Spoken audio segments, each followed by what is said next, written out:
Thanks for listening to Fluff and Crunch, where we talk about the connection and sometimes disconnect between system, setting, and story in tabletop RPGs.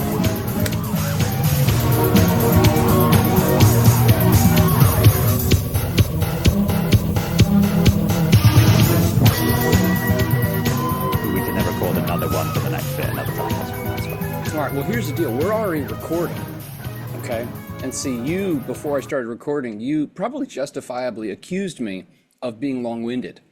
And I don't mind when we ramble and go long. It's the fact that you say that we'll keep it short. I just accept that that won't happen.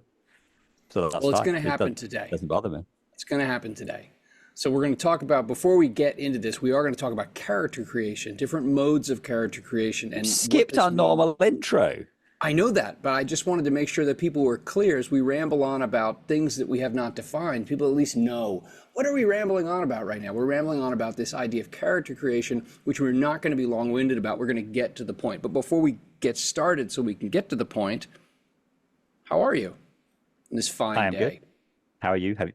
You haven't done any gaming at the weekend. You said you I haven't done any gaming in weeks. We did not do any gaming last weekend because you were on holiday. Every person was taken up by something else. Yeah, you were on holiday for a week and a half, though. So, sorry, vacation because you're American. Right. Or if you want to be cutesy sounding, you call it vacay. Oh, God, no, don't say that. I know. Don't do that. No. So I did do some gaming. In fact, I did quite a bit of gaming the weekend. Because I went to a Shatterpoint tournament on Sunday, but we'll ignore that bit. Thursday for what would be our weekly meetup. Couldn't meet at ours because we had friends that were coming over with a small child. I was like, right, well, I'll skip the guys having to put up with that. So I'll go to Brian's instead. And I was like, right, I'm going to Brian's. I'm not taking a bunch of role playing stuff with me. What can we do? They were both very unhelpful. I don't know, whatever you want. It's like, oh, for God's sake. It's like, not only am I the DM and have to do all the prep, I also have to decide what we're going to do. To be fair, I think it's because they don't care. Players are the worst, aren't they? They are. You know what? These role-playing game things would be so much easier if... No, they wouldn't work without players. Never mind. Well, unfortunately, they wouldn't work. The little pawns that you can make. Dance my puppets. Yeah, unfortunately. Anyway, so I didn't do role-playing. So we started playing this board game, which I'd kickstarted. This is this huge box, which when it had turned up, I'd gone, oh, that's a very big box. I'm not even looking at that. And it said it was like 4 hours playtime. And I was like, I'm sure this game wasn't that long. Called ISS Vanguard. Anyway, so it's a space thing where I think it's like your humanity's first people out into space. And it was an awful lot. We spent about an hour just setting up the box correctly. And then an hour setting up the game to play it for about an hour. But actually, you can see it's going to be a really good game in that kind of the actual game bit is quite straightforward. But then in between that, kind of like a Kingmaker thing, there's not kingdom management, but there's ship management. And you recruit new members of your crew and you promote people and you do research. Cool. It sounds like it's really what a big single player computer game should be, and it would be a lot quicker, but it's done on a board thing. So yeah, there's some quite cool bits to it. So I'm really excited to be carrying on. But it's a long old thing, so it's going to take us a very, very long time. Cool. But I was kind of like, this sounds really exciting. I'm like looking forward to hiring new crew members and going to things, and it's like there's a book with loads of log entries, like a choose your own adventure type thing, but there's an app that does it instead, and it's all voiced and it has music.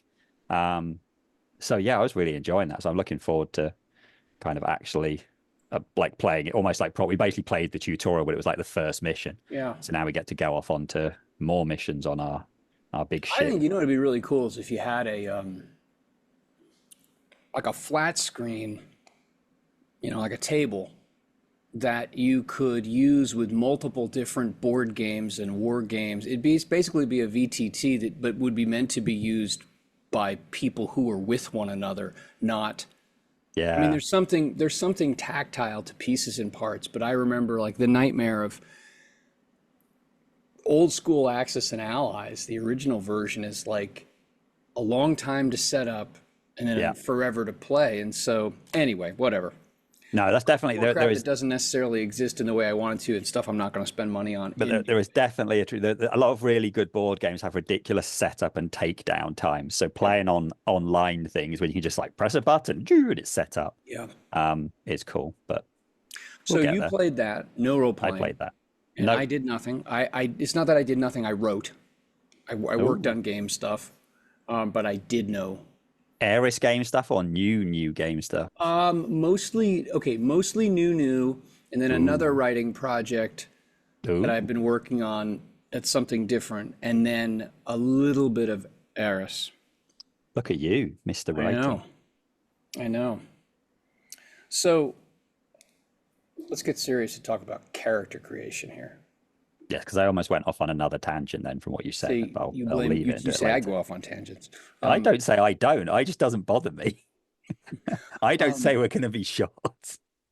so character creation for the purpose of getting to character creation ideas for our respective game ideas. Um, I don't think it's. I mean, there's so many different ways to Well, create characters. I like I don't think said, it's necessary to go into like all, obviously not all of them, or no, even I don't go mean to into go like to lots of examples. But I I think we kind of said last week that you can kind of break it down into sort of four key areas, and then there's some sort of parts of that to highlight. So I'm gonna mention what these four key areas are, then yeah, we can think of some examples of these. So on one end, you've got the sort of literally there is no character creation. You get what you'd kind of see in a starter set. Here is your character. And then there's games that maybe are then kind of go into things where the character creation is very structured. You talk about it as a menu. So that would be say the next one. The life pathy kind of that goes beyond just a simple menu thing into it's a lot more complex because like it's got more stuff. And then at the far end point by that's how I characterize the whole thing. And then we just pick some that to go through okay, between those things. yeah, I see it. I see it a little differently. That like on a not necessarily a continuum, because I mean there it's very outside of character, rather outside of like starter sets where you show up at a convention and you're just given a character. Something had to create that character in the first place. Uh It didn't just yeah, but then sprout from nothing. There was a set of rules that gave birth to it, whether you're the one well, who did it, a GM or a designer somewhere. So the way I look at it is you've not got like, entirely true. oh, huh? So if you play a superhero game, those characters have been pre-created for you. And I can think of at least one system, very famously, where there were not clear and concrete rules for how to come up with those characters, which would be Marvel Heroic Role Yeah, Playing, where true. the main thing was that literally that had the two extremes. On the one end, Yeah, it's like make the hell what you want, with no point by just yeah, it's a good make what point. you want. Make what you want. But on the other hand, most superhero games, people do want to play. Now, you're absolutely right. There are rules for most games have rules for how to come up with the superheroes on those character sheets. But Marvel Heroic is actually one example of one that said, we expect you to play with our heroes. If you want to make up your own, here's some vague rules to do it. Yeah. See, But though, you could, then to be maybe this at the risk of being nitpicky, I wouldn't count those.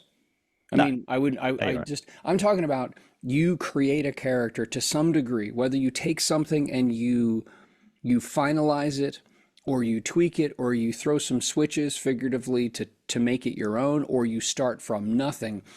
My point is that I see it as you go back in time, and D&D started off with pick a race or roll some stats. It didn't make a difference which one you started with. Nope. Typically you start with, you roll your attributes, you pick a race, you see which class you qualify for, and then you buy some equipment, and that's it. Oh, and you might choose a spell or two if that's relevant to you. I mean, D&D hasn't really moved a huge amount beyond that No, it hasn't. now. I mean, on top of that, maybe at level one you have to pick something for your class. Right, You probably have way more spells, um, and you now have backgrounds, and right. you might have to pick your skills. But And it doesn't on the make a whole, difference. it's still quick. Right, and it does, like with a background. It should be quick. A background is not a step. To me, it's like if there are steps, that implies a sequence. Like a life path has steps, Yes. right? Because one leads to the next, and they build on one another. I mean, aside from your background maybe informing which skills you choose from your class, it doesn't matter whether you choose background first or class first. They're just, No, that's why they're, I think, like you said, like a menu is a good way. You yeah, didn't say it today, you said it previously. A menu is a good way of thinking of that. yeah. Of course, the menu does imply that you do it in order. I mean, Not usually in necessarily. You can order. start with dessert. Hey, I spent a week on a cruise ship. I could start with, I could pick my dessert first and then work backward to my appetizer. And then I place my order for all three, you know.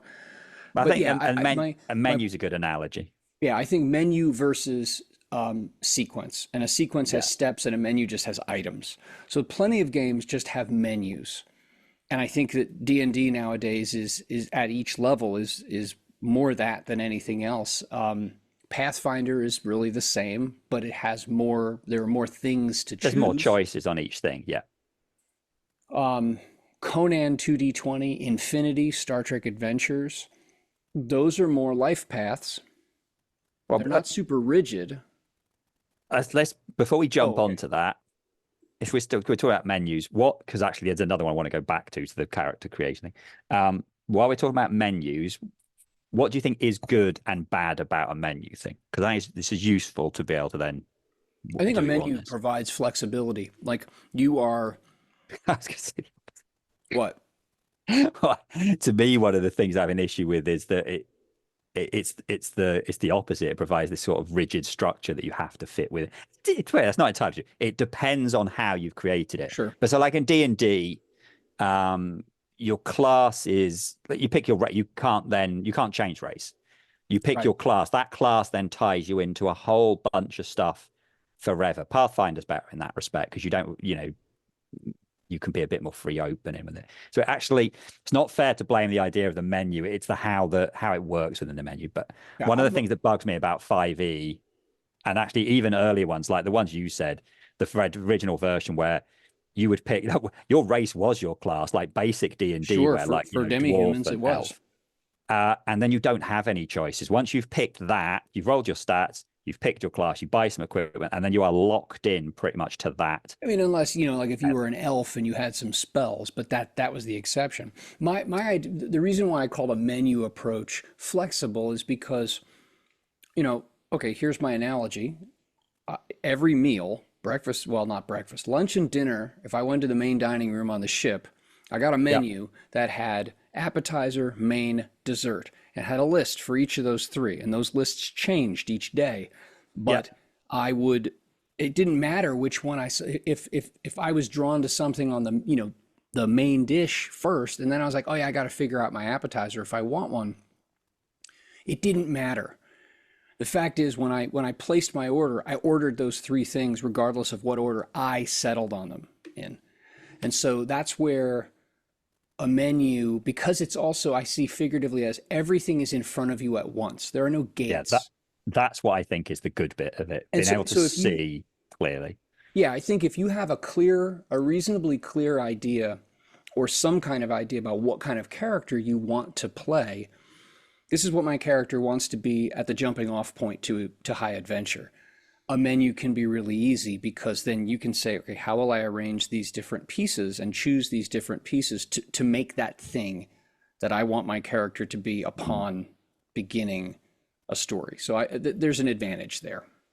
See that's when I think a where I think a menu is really good is when you're not really right. We're all going to play D&D. All right, cool. Everybody sits down. Do you know what well, I don't really know what I want to play. Right. Well, here's your options. Just like a menu, I'm going to pick. I like the idea of this race and this class and this other thing, and then now you have a character because you don't have an idea. What I find, and this, like I said, why I find it a bit more rigid and it's too structured, is that when you actually turn, I want to play this. I've seen this film, I've read this book, I've got this really cool idea from some anime I watched. I want to play this character that can do this, this, and this. And then in something like D&D, because of the menu, you're like, oh, well, it kind of sounds like this, but yeah, this thing doesn't really I don't exist. think And yeah, the that's class doesn't. And I don't think that's that's why I don't inherent like it. to a menu approach. I think No, you can have that problem in that's any based on system. the Yeah. game. I do Yeah. see your point though, that if you approach this and you know, like heck, I mean, you sit down for lunch or dinner and you're like, I have no idea. I wasn't thinking, oh gee, I'd really love to have pasta. You know, if you walk up and then pasta's not available, you're sad. But but you might not have any idea. And then when you look at the options, something jumps out at you. That's a good point. So I think it depends on the system. Anything else about menus? No, not by menus. I wanted to jump back to the the thing that's even more restrictive than a menu, which you said wasn't character creation, but and it isn't quite. Going past the one where the characters are completely created for you, there are a handful of systems, and we saw this more back in the day. We don't see it as much anymore, where like the characters like a really strict archetype. So I don't mean archetype in the sense that we talk about it in like 2D20. I'm thinking of something like Star Wars, where like you played the smuggler, Right. or the pilot. Right. And I also see that in things like Torg. And nowadays you actually do still see it in things like Powered by the Apocalypse. Any Powered by the Apocalypse game, like literally you have your class. Yeah, I know. But so you have the class sheet. So you get to, you might have a couple of options within You that. get to but obey. it's not even as close as the menu thing. You are fully locked into this whole thing, and you might put a couple of points here and there and tweak it to what you want and pick an ability. So it's even like a more restrictive version of menu. Straight up, I'm just gonna say I'm not a fan of those. And if I was doing a system, I would not be doing, not to that extent anyway, Right. because you really are on a thing that, right, I've got a really good idea of the character I want to play. And then you look at the things provided and none of them match. Star Wars worked out fine. If you wanted to play the Jedi, if you wanted to play, Han or Leia or Lando or Luke, or even Chewie, You could there find was that. probably a thing for you. Also, it had like, the core book's about like 30 archetypes. Well, Where you see like, Powered by the Apocalypse, it's like 8. yeah, well, It's like, I don't want to talk about that game because it's that's terrible. not enough.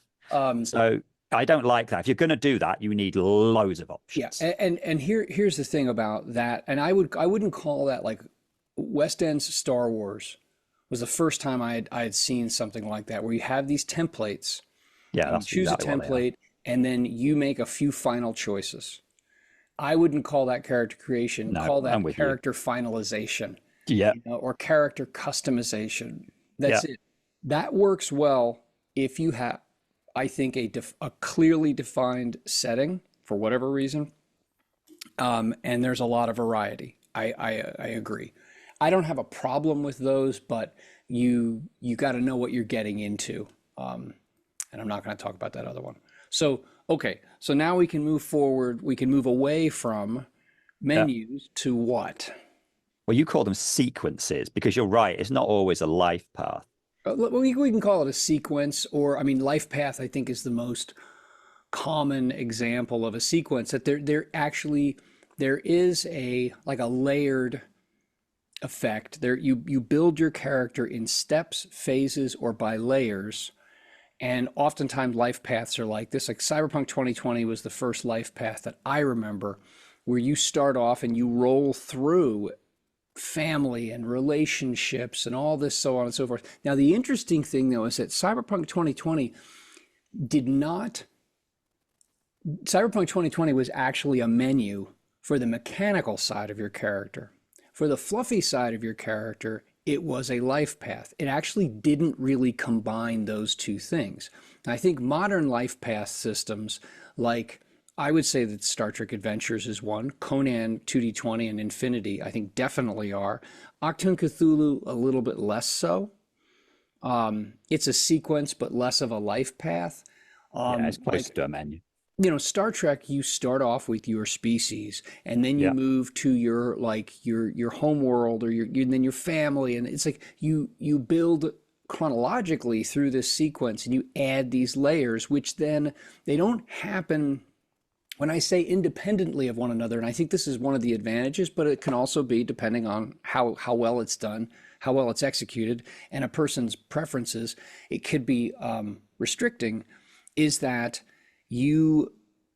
each decision affects what is possible for what is next, or can shape what comes next. Like Conan, definitely, you move through that, and each step affected what options you would have at the next step. You'd have to put some thought into it. Octoon Cthulhu, I think, a little bit less so. Octoon Cthulhu is like, it's a sequence. It's almost like a sequence of menu items, whereas yeah, Star Trek Adventures is closer to a life path. I think I think sequence systems are good when maybe you don't have a really clear idea, or you want to think through it, and so you have some guidance. yeah, I think also if you do have a decent idea, it can be interesting from a story standpoint as you build, quote unquote, your character, and you start to envision this character growing up, and oh, why did my, like in, in Traveler, like why did my character, which I'd say is a life path system, Definitely. why did you choose to go into the Marines and do 2 terms, and then like you left the Marines and you became a merchant? Well, what is that? Did you put down your weapons and become like, I just want to travel the stars and sell stuff? Or are you security on a ship, or whatever? You start to think story wise. I think life paths can be really good um, in doing that. I really like the ones where, because to me, Star Trek is when they started moving away. That it still has some of the elements of that, but then after Star Trek, I don't even think they're life paths anymore, because the thing that you had in Mutant Chronicles and Infinity and Conan was actually like things that happened to your character in childhood, and then when you were getting your education, and then when you were, you had the war stories in Conan. So by the time you actually got to your character being finished, you had a story, you had not a background in the D&D sense of it. It's a word, and everyone who picks that as the same. You had a bunch of different events that had happened to your character that took them to the starting point they were at, which was really good. Yeah, And that really helps you build the yeah, background. Like the game and the designers are helping you build a character with a backstory that makes sense for the world and your yeah. character. I mean, obviously, that's a lot of work to put into a system. That's from a GM, not GM, a GM, from a developer's point of view, it's a ball. It's very, very difficult. And the only other downside from a player point of view is if you've got a really defined idea and the life path doesn't let you choose. But most good life paths nowadays will be, look, if you don't know, roll, but if there's a particular thing you want, you pick the thing you want. Or, you'd have the weird things on 2D20 where you'd have so many points and you could spend a point on a particular table to roll, and it just a bit, it's easy to just go, look, either if you want something, you pick it on the table, and otherwise you just roll, and that'd be fine. I love the idea of life paths, Yeah. because I like the idea of you created a character and you didn't just put a bunch of stuff on a piece of paper. There was a story. Like your character now has an actual story at the point you start playing. You know what too is it if whether you do character creation as a party of players, that is, or individually, if you're all working through the same life path sequence, you end up having characters that do have something of a backstory each, but there's a degree of coherence between them, instead of the dreaded, the 5e menu built character, and then the player writes like the 12-page tortured backstory, and no one's interested in it, but they still want to, I think I think a life path helps make for a common character creation experience, which then you can suss out that story. You're right. Obviously, a drawback to it is if you have some idea for your character and it's just like, how does this fit? Now, I mean, obviously that could be because maybe you have, I'll just come out and say, odd or story unrealistic visions for your character that, oh yeah, I want to play Star Trek Adventures, but my character is actually a Jedi from another dimension. And you're just like, dude, No. go back to middle school. Come on now. You have a pet dinosaur while you're at it. So yeah, it can be limiting. So, okay, so we've got a menu, we got a life path, and a sequence is something akin to that. It's a type of. I mean, I think the far extreme of the other one is just having a huge bunch of choices. The far extreme is the crazy ass kind of point by where, Yeah. Everything has a different point value and you put it together. Now, some other games aren't that extreme. Something like, let's say, Genesis or Savage Worlds is literally a kind of a skill point based thing, which is much more straightforward, right? You get this many points to spend on attributes, you get this many points to spend on your skills, and you get this many points to spend on your abilities.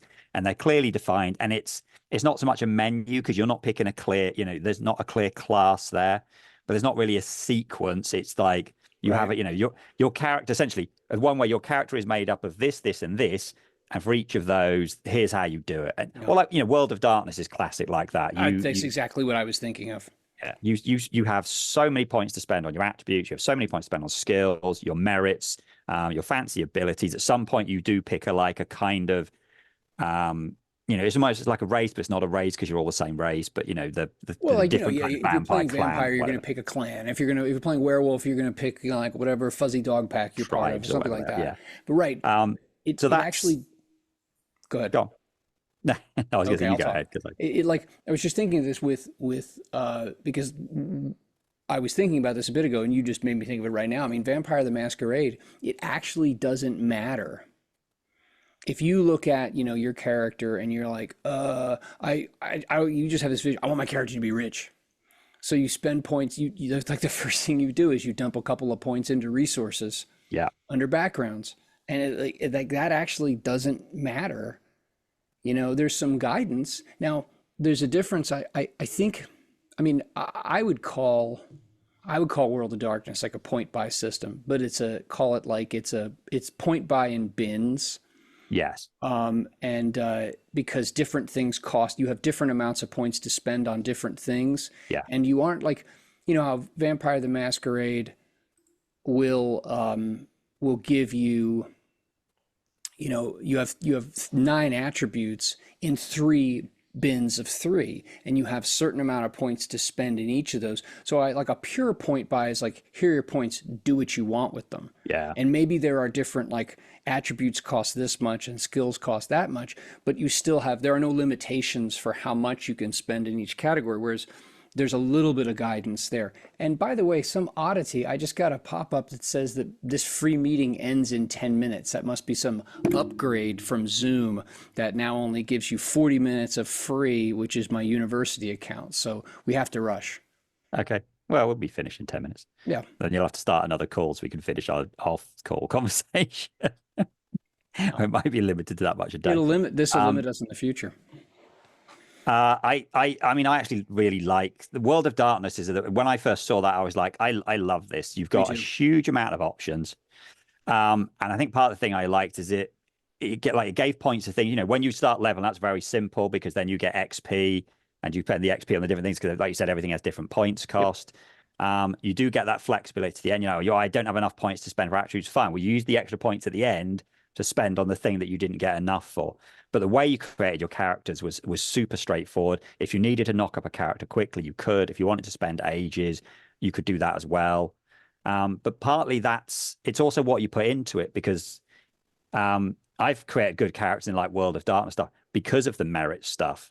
So by coming up with the different merits, that gives you an idea of what your character's like and how they fit into the world. Now, that's the kind of thing, well, that's the bit I like about that. And I did that when I've come up with other role playing games of my own. I'm going to take that merits bit out of World of Darkness, which I like, which is the different thing, and I'm going to put it in another system. Mm-hmm. It's the kind of thing you don't get in other systems. Like some systems have, flaws and like advantages and flaws, which are personality kind of things, or like your character starts with a nemesis, like Savage Worlds and some other systems I've seen do that kind of thing, cool, which lots of other systems again don't, kind of story things, but you start with those story things, or you deliberately start with some of those things.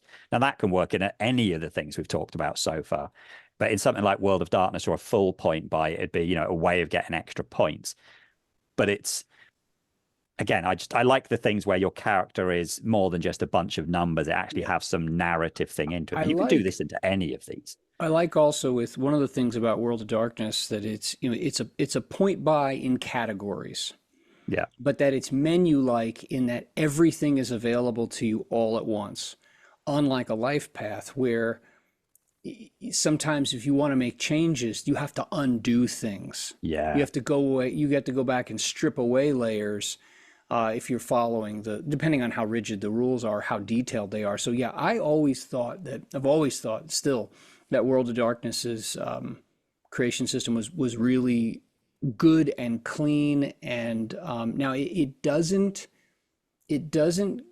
readily give you this, like, put front and center in your face this idea of, oh, you were born here and you grew up here. And it doesn't do that, but I think there's enough in it that it gives you ideas. And of course, that those game books, I mean, they didn't even get into the core rules until like almost 200 pages into the flipping book, because all of it was just soaked in this, dramatic, language and discussion of the world. So by the time you got to character creation, you had a really clear idea of the vibe of things. So I like that. And then obviously the next step I think is just pure point buy. Like there are no Yeah. categories, there are no bins. It's just you just have a giant heap of points based on, how based on maybe the campaign power level or something like that, like mutants and masterminds. Yeah. Um, I mean, Mutant Mastermind, I think the trouble with any full point buy thing is there's always going to be something where the points value is probably wrong. And right. then you work out, oh, if I put my points into this, my character ends up Yeah. being completely over the Things get all top. wanged up. I mean, I don't think I've ever seen, Mutant Mastermind by, third edition now. It's maybe not as bad, but there's still always going to be somewhere, where something is overcosted or Yeah. undercosted. And so it's going to feel bad, or your character ends up being just garbage, or it ends up being too good. And also, it's just super, like making those characters super complicated. And Yeah. that's why I like World of Darkness approach. Yeah. Having bins or categories, which is what I would say, Yeah, either or. I think categories sounds better. It gives you enough guidance that you're not just like, I'm wandering around. Like I have a yeah. hammer and a handful of nails, and I have no idea what to do with them. Like Yeah, so you have some direction. Shadowrun, Shadowrun, the game itself hasn't been really common. Character creation is lengthy, but they do a clever thing where right at the start you go, right, you have like this A, B, C, D, E, right? I'm going to have my best thing is going to be my skills. Then it's going to be like my abilities. Then it's going to be resources.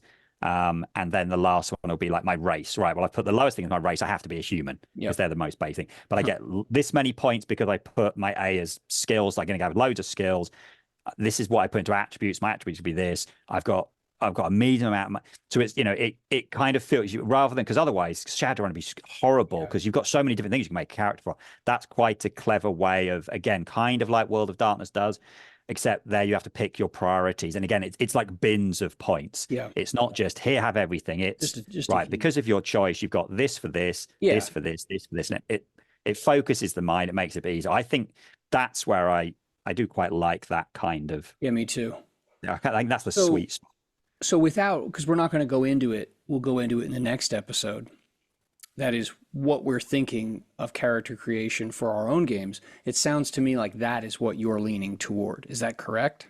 I would have thought so. I mean, essentially, the part of the reason is I actually think it's the least intensive thing for a developer to have to do. Yeah, life to some path, a extent. detailed like setting focused life path could be a nightmare. I don't want to. And it's the same thing, like having to create a bunch of templates or classes for your menu system means you've got to create a bunch of stuff which no one might ever use. And you might not play test it. Realistically, you have to play test all that stuff. Yeah. So if instead you're going to I'm going to have, skills and whatever you're going to have, then I think that makes it a little bit easier in terms of what you can actually, from the kind of where we're coming from, that's probably a little bit less work. Yeah, and it's also not the insanity of point buy. Outside of generic, flexible, like somewhat guidance providing character archetypes, I can't go that detailed in background and setting because the idea of this horror game is that you could play during the American Revolution or you could play in the 1950s. Like I can't get that detailed. So I'm going to really focus on just kind of generic, like archetypal character types with lots of customization options. So mine's going to look more like a World of Darkness kind of thing with a little bit of guidance for like very generic character type. But we can get into that. We can get into that in our next episode. So don't forget to do the usual stuff. What's the usual stuff you're supposed to do?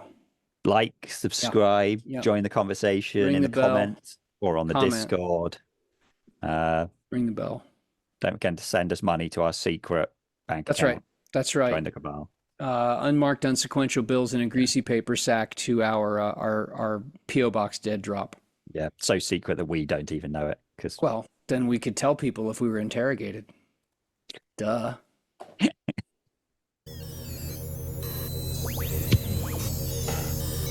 Thank you, as always, for listening to Fluff and Crunch. You can join our Discord, you can subscribe to the podcast, you can subscribe to the YouTube channel, all through the links in the show notes. Thanks again.